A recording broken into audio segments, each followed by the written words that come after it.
Huskers continue their preparations for Purdue as Nebraska fresh off their bye week. Sean Callahan of HuskerOnline.com as we caught up with several different assistant coaches here following Tuesday's practice. Defensive coordinator Eric Chinander gave his early thoughts on this Boilermaker offense. And everything Purdue will do will really run through their All-American candidate wide receiver David Bell. Yeah, I think even last year going into the football game, we all know how good of a player Rondell Moore is and how well he's doing in the NFL now. Going into the last year's football game, he was a little banged up, and we thought David Bell was probably the most dangerous target last year with Rondell being a little banged up, which has been exemplified this year, been magnified this year by what he's done. I think he's probably, if not the best receiver in the conference, one of the best for sure, and across the country. So he's fast. He's got size. He can do things with the ball after the catch. Last year, you guys probably remember, they threw a post right into a cover three, and we had two guys right there. He catches it and runs for an 80-yard touchdown. So he's a dangerous weapon, and they complement him with some other receivers, and they have a really good tight end. Along with Coach Braum, I think is one of the better play callers in the country. He's very creative. Finds the weaknesses in what you do every week, and there's a lot to prepare for. And meanwhile, on offense, a big question surrounds the health of quarterback Adrian Martinez, and that really has an effect on what Matt Lubick can do in a game. We've got to be more consistent in the red zone. We got to protect better. We got to run the ball more consistently on first down. That stuff you kind of already know. You get the specifics is like certain plays, like hey, we have bad leverage on this play. We're not getting our right angles. The receivers could be a yard deeper on this play. And just the actual details of the play is what shows up. The big picture stuff, which I know you guys see, stuff that we got to get better. We pretty much already know that. It's kind of the details, but the details are what makes those plays work. And so that's the finer point is, hey, how can we get better on our details at each position to make those plays work better? The Boilermakers also have an All-American standout on defense, defensive end, George Karloftis.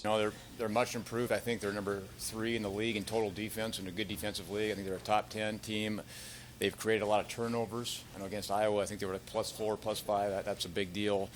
They have the special player with Karloftis. They're good across the board.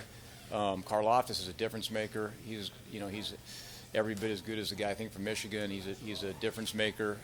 He didn't play against us last year, but he creates a lot of havoc. You always got to be aware he is. They've created a lot of negative plays for teams, which puts you behind the sticks. So we got to stay out of negative plays. And to their credit, they haven't given up a lot of big plays. I know Wisconsin, especially throwing the ball. They've done a good job in the back end of protecting themselves, and so they play really sound, so we got work cut out for us.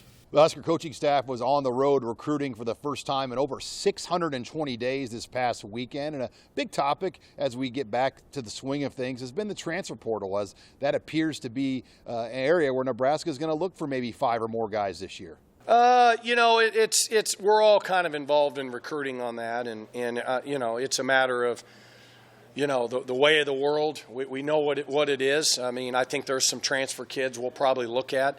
But again, they got to be the right kids. They got to fit our culture. They got to fit what we're trying to get done here.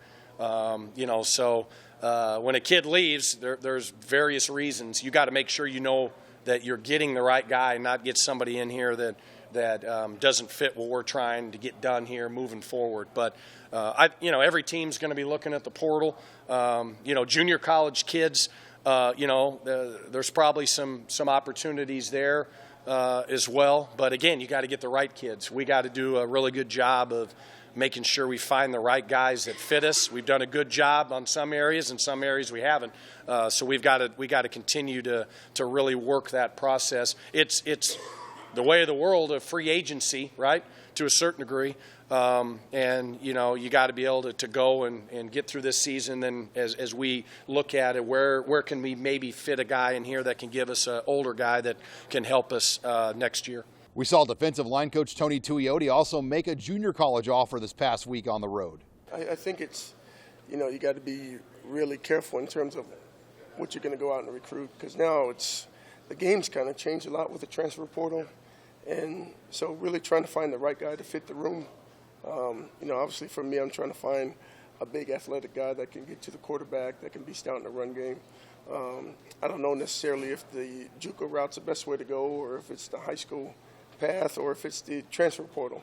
It's just trying to find the right fit for our room. Fortunately for us, we got a lot of young guys that have a lot of reps for us that are going to be coming back, so we don't lose a lot.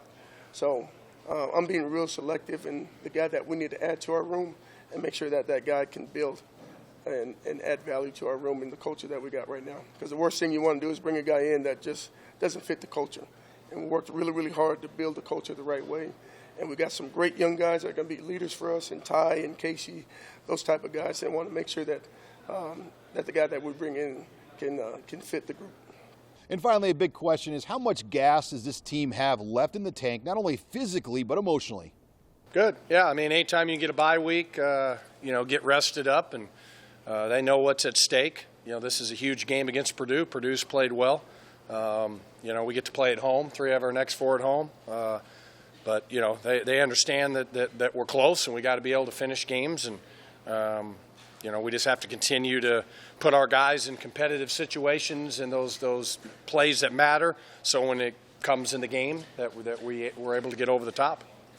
And during the bye week, defensive coordinator Eric Shenander obviously dealt with some personal tragedy with the loss of his father, Gene Shenander, and he spoke on that here for the first time. I think everybody knows, if they haven't by now, my dad passed away, medical emergency that caused a car accident, tragically passed away.